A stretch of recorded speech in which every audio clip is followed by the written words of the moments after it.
welcome back to another episode of Subscriber Replays. Obviously, if you have any great replays that you want to share, put them onto my Discord server and I'll feature them in my videos at one point.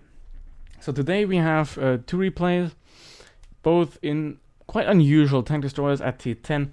The first one being the WZ-113 GFT, played by, who would it be? GameCarrier, as always.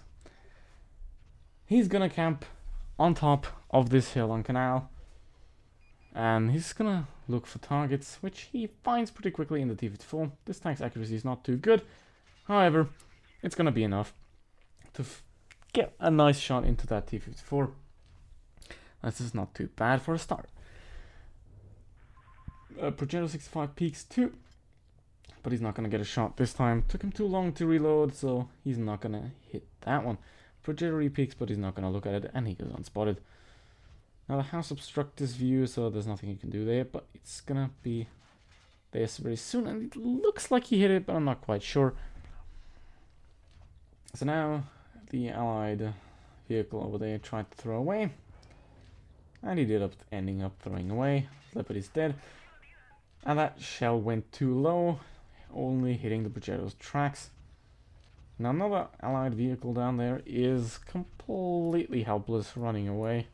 That's not really a good start to this battle. The convoy is almost dead, and he's probably not going to escape from that canyon. So it seems like GameCarrier's team is going to be down by two tanks quite quickly. He's going to have to carry once again. He's looking for a shot at the Progetto. He's going to go for it. But somehow, some way, that bounces off the spaghetti armor. I don't know how that works, but this game is mysterious sometimes. He's going to go for the heat onto the Foch, but he's not even going to miss the shot. He twitched to HE at the last second, but it's not going to matter because the shot doesn't go through. Foch peeks out, and he would have an amazing shot with HE there. And unfortunately, it goes into the spaced armor above the tracks of the Foch, so it only does 300 damage. That is not really that nice. Now, it is a 5v5 with the enemy T-54 and the Tortoise already being dead. However, the allied T-57 is in huge trouble, and now he is back on his way to the garage. The enemy Progetto is very low, but so is the other IS-7 over there. GameCarrier hits a nice shot onto the FV, putting him at very low, but that's not going to stop the FV from finishing off the IS-7. Now the FV was tracked, so he was sitting out in the open. GameCarrier is going to seize his opportunity and finish him off with the HE round. He hasn't left this spot for the entirety of the battle, but he didn't need to. He always had targets to shoot at. There's a difference between tactically playing a spot and just camping.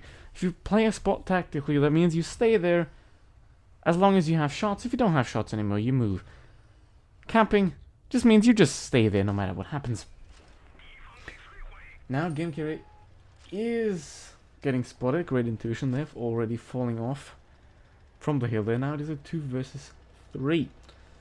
Still hasn't taken a single point of damage, so obviously that is a huge advantage for him in this situation.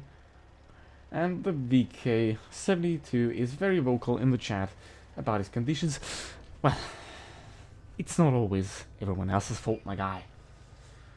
The Progetto is very low, 100 HP, and now he's pinned in between the two tank destroyers that are remaining. And GameCarrier is just going to take him out and finish him off, putting him at 3.2k damage there. Now the enemy Foch and the enemy T-57 are still alive. Let's see. Oh, and it is now a 1 versus 2 with the Foch finishing off the 704. Let's see what this mighty little China box can do in this matchup. He's trying to reverse, trying to guess the angle the Foch will be coming from. Because obviously the Foch has an autoloader, so it can do a substantial amount of damage in a very short amount of time, so you don't really want to mess with that. Now the Foch is down to a 1 shot, and GameCarrier is just going to back off. and turn around to approach him from a different angle. There's always a very good idea to do. He's unicorn. Well, that's an understatement if you're talking about GameCarrier in that case. 57 Heavy also appeared. He's quite a few HP, and GameCarrier has amazing intuition there. Knowing that the 155 is trying to flank him, and he's just going to finish him off. That's only the T57 Heavy left remaining, but he has some shells in his clip. It seems like he is empty now because he is not shooting. And now GameCarrier has a shot. 550. Obviously he's not going to kill him, but he put him down very low. And there's only 5 seconds left for the reload. Now the T57 Heavy also has shots again, so he has to penetrate this one. And he does. That was a very, very close shot, but he ends up getting it. Some weird stuff in the chat, but that is okay. Ace Tanker, 5.7 thousand damage right there. In this battle, didn't quite get the Colobanos medal because it only was a 1v2. Carried the game like he always does. He even carries me on stream, so he's a cool guy. Yeah, 14 shots penetrated, not too bad. Alright, and going on to the second replay of this video today. Now we have Hamish the Ham in the Object 263. Well, let's see how this is going to end up. It's on Yamato Harbor. And he's going towards the heavy tank line, already finding the D7 Heavy, but he fluffs that shot. And he gets penetrated by someone of the enemy team. D57 Heavy seems AFK. Why are there always AFK people on the enemy team in the replays that I feature? I don't even know. But he already hit one shot, and now obviously he's gonna use the AFK-ness of the T57 Heavy to his advantage to farm some extra damage. 2 shots already hit in this game. ME57 is dead, and the Leopard awkwardly goes forward, blocks the shot, and just runs in and dies. That is a very bad play there by the Leopard 1. But well, that is what you can expect from random teammates sometimes. Not everyone's a unicorn.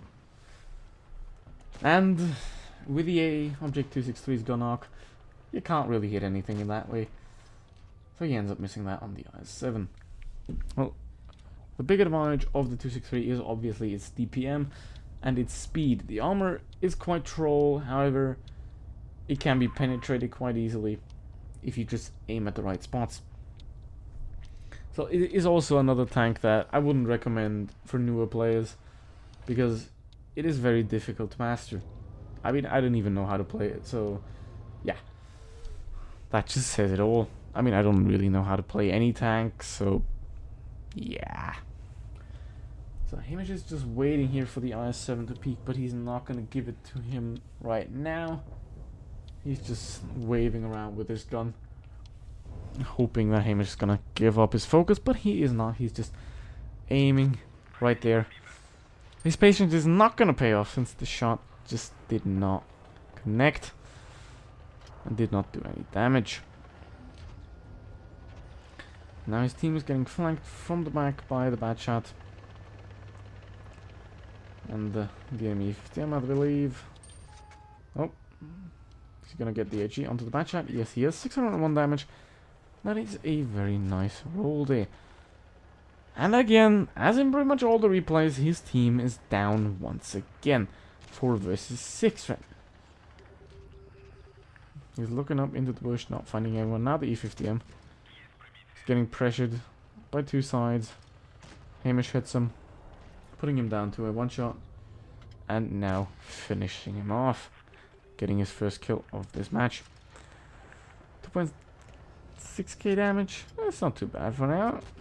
Gets another amazing shot. 690 this time onto the match shot. That is great. And now another HE. Is he going to finish him off? Nope, that one doesn't do as much. But the FE4202 ends up helping out and finish off the bad shot. Long range shot onto the E5 is going to connect, putting him onto 4.2k damage. Yeah. Now another one. Well, that did not quite hit, but that's okay, because he has a very, very fast reload. If you look at 7.8 seconds, he's not going to help the aim in the IS-7, because he's going to end up dying. Now, the E-100 on his team is very, very low, and the FE-422 who helped him out earlier is now dead. So it is a 2 versus 3, with the E-100 pretty much being unable to contribute to anything, for that matter. Hamish is trying to look for the T-125, trying to protect the E-100, but he cannot. There are holes in those containers. The E-5 just uses those and shoots the E-100 to kill him. Now, he perfectly snapshots WT E-100 at the Panzerfall, and bounces the 183. As I already said, it has pre-draw armor. The FE didn't really aim. He hit his front plate, and obviously that is very well armored, so he's gonna bounce off that. Now he's gonna go hunting for the T-125 now. Obviously, him being a one-shot, it's the priority to take him out first, but the FV is also aiming right at the same spot, so Hamish has to watch out for him. The FV penetrates him with AP this time, and he just shoots the FV. Now the E5 is trying to take advantage of that, pushing forward, but it's not going to help him out, because he's going to die, putting it into a 1v1. Now, Hamish is a one-shot to the FV, so he has to wait and try to play carefully, because obviously he cannot one-shot the FV, but the FV can just easily finish him off. Might even splash him with Hesh. That's all very well possible.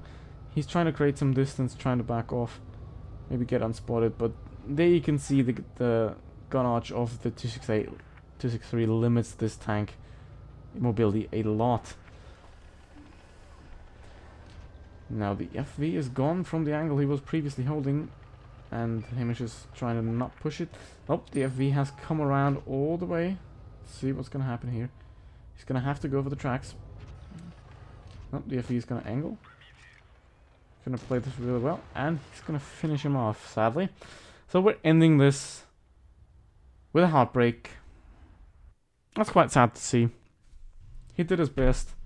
7,000 damage wasn't enough to win the game. Well, that is it for this episode. If you liked it, like, subscribe, turn on notifications. Obviously, if you have replays, send them to me on Discord. I'll definitely feature them. And yeah, thank you very much for watching this episode, and goodbye.